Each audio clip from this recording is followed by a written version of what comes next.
राधे राधे भक्तों। कृष्ण जन्माष्टमी के 15 दिन बाद भाद्रपद माह के शुक्ल पक्ष की अष्टमी तिथि पर राधा अष्टमी का पर्व मनाया जाता है। इस दिन कुछ उपाय को करना अत्यंत ही शुभ माना जाता है। राधा रानी को माँ लक्ष्मी का अवतार माना जाता है। भगवान श्री कृष्ण इनके बिना अधूरे हैं। कहते हैं राधा अष्टमी के दिन जो लोग भक्ति भाव के साथ राधा रानी की पूजा आराधना करते हैं उन्हें सुख समृद्धि की प्राप्ति होती है। राधा रानी के साथ साथ भगवान श्री कृष्ण का आशीर्वाद भी प्राप्त होता है और सभी मनोकामनाओं की पूर्ति होती है। पूजा का मुहूर्त 10 सितंबर मंगलवार को रात 11:11 पर अष्टमी तिथि की शुरुआत होगी।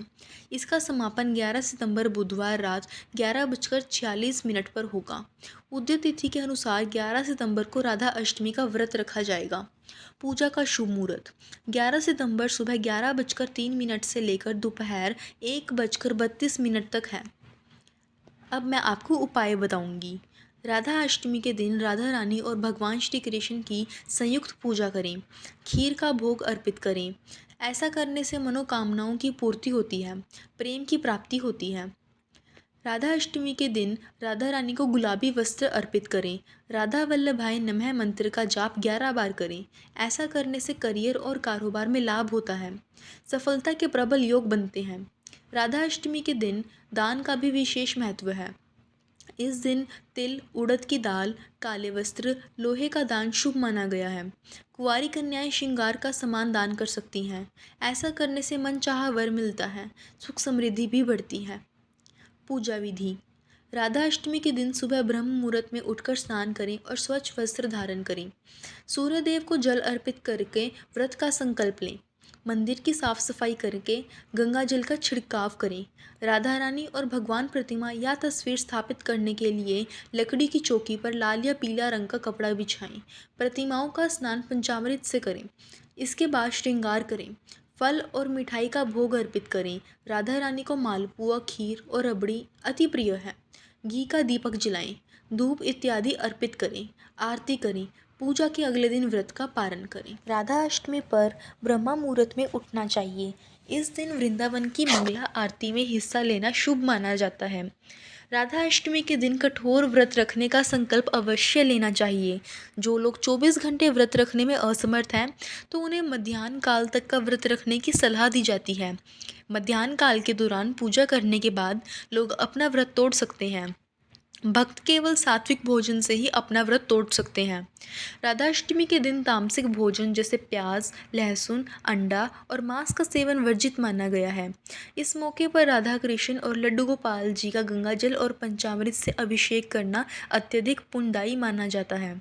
इस शुभ अवसर पर किशोरी जी का विधिवत श्रृंगार करना चाहिए। इस दिन देवी को घर का बना भोग, प्रसाद, तुलसी पत्र, पंचामृत, पंजीरी, खीर, हलवा, मालपुआ, पूरी और चना आदि का भोग लगाएं।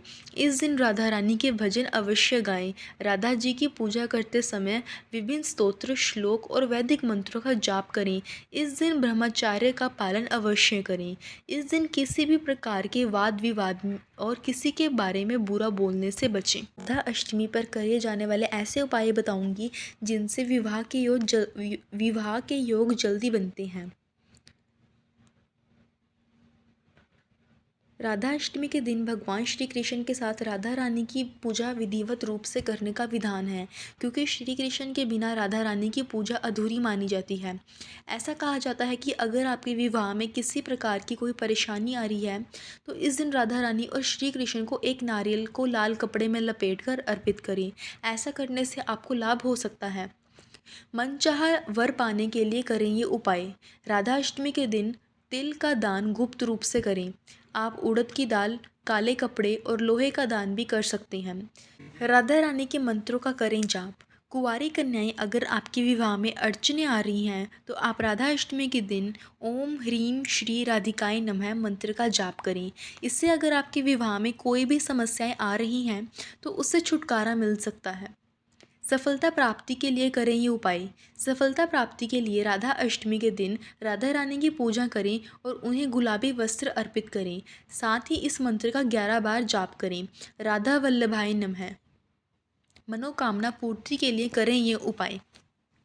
मनोकामना पूर्ति के लिए राधा अष्टमी के दिन राधा रानी और भगवान श्री कृष्ण को खीर का भोग लगाएं। ऐसा करने से आपकी सभी मनोकामनाएं पूरी होती हैं।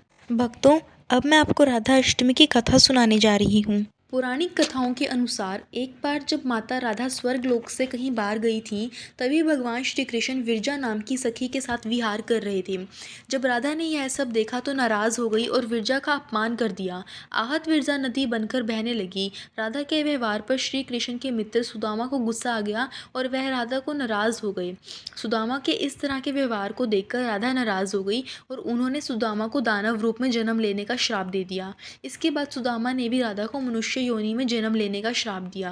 राधा के श्राप की वजह से सुदामा शंखचूड नामक दानव बने। बाद में इसका वध भगवान शिव ने किया। वहीं सुदामा के दिए गए श्राप की वजह से राधा जी मनुष्य के रूप में जन्म लेकर पृथ्वी पर आई और उन्हें भगवान श्री कृष्ण का वियोग सहना पड़ा। कुछ पुरानी कथाओं में कहा जाता है कि भगवान विष्णु ने कृष्ण अवतार में जन्म लिया। ठीक उसी तरह उनकी पत्नी लक्ष्मी जी राधा के रूप में पृथ्वी पर आई थी। ब्रह्म वैवर्त पुराण की माने तो राधा जी श्री कृष्ण की सखी थी और उनका विवाह रापण या रायाण नाम के व्यक्ति के साथ संपन्न हुआ। आशा करती हूँ आपको मेरी दी गई जानकारी पसंद आई होगी, इसलिए आप मेरे चैनल को सब्सक्राइब करें और वीडियो को लाइक करें। धन्यवाद।